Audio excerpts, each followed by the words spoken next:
আসসালামু আলাইকুম। একদা এক প্রাচীন জনপদে, যেখানে সময় যেন থমকে দাঁড়িয়েছিল, বাস করত এক কাঠুরে। তার নাম ছিল ইব্রাহিম।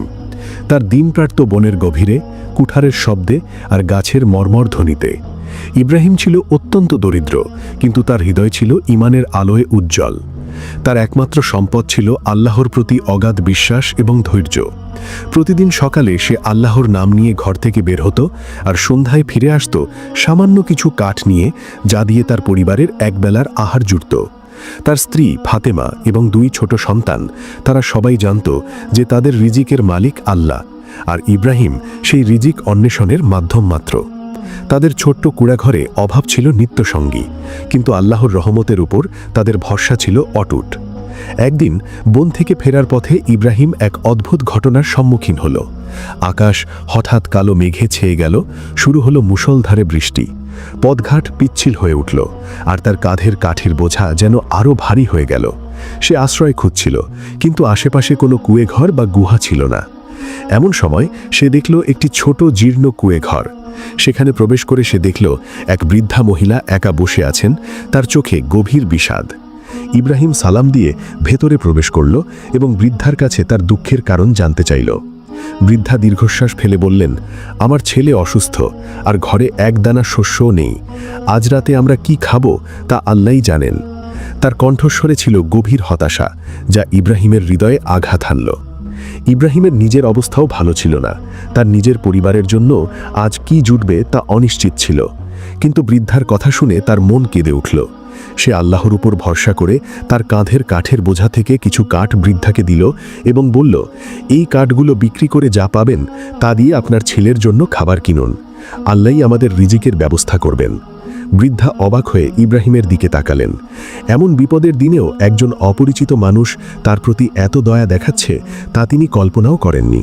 তার চোখে কৃতজ্ঞতার অশ্রু চিকচিক করে উঠল। ইব্রাহিম যখন সেই জীর্ণ কুঁড়েঘর থেকে বের হলো, তখন তার হাতে কোনো কাঠ ছিল না যা সে বাজারে বিক্রি করতে পারত। তার পরিবারের জন্য এক মুঠো আহার জোটানোর মতো আর কোনো উপায় অবশিষ্ট ছিল না। সে যখন নিজের ঘরের দিকে পা বাড়ালো, তার বুক ধরফর করছিল।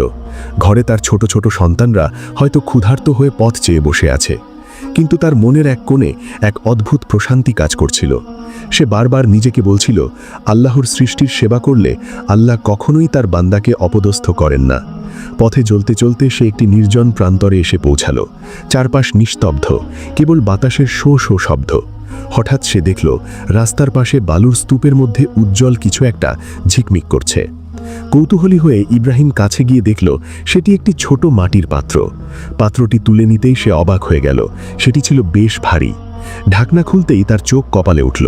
পাত্রটি স্বর্ণমুদ্রায় পূর্ণ। এক মুহূর্তের জন্য ইব্রাহিমের মনে হলো হয়তো তার সব দুঃখের শেষ হতে চলেছে, কিন্তু পরক্ষণেই তার ঈমান তাকে সতর্ক করে দিল।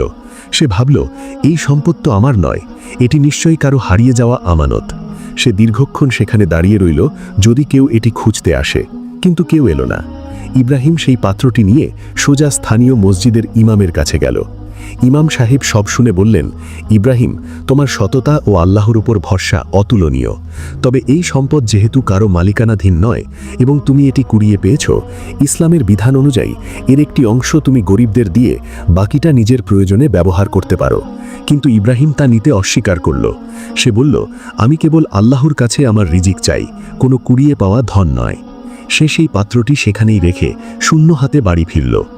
বাড়িতে পৌঁছে সে দেখল তার স্ত্রী ফাতেমা হাসি মুখে দাঁড়িয়ে আছে। ঘরের ভেতরে সুস্বাদু খাবারের সুঘ্রাণ। ইব্রাহিম অবাক হয়ে জিজ্ঞেস করল, এসব কোথা থেকে এলো? ফাতেমা বলল, আজ এক অপরিচিত পথিক আমাদের দরজায় এসে অনেকগুলো খাদ্য সামগ্রী এবং কিছু মুদ্রা দিয়ে গেছেন। তিনি বললেন, তিনি এক বৃদ্ধার আত্মীয়, যাকে তুমি আজ বনের মধ্যে সাহায্য করেছিলে। সেই বৃদ্ধা সুস্থ হয়ে তার ছেলে পাঠিয়েছেন আমাদের কৃতজ্ঞতা জানাতে।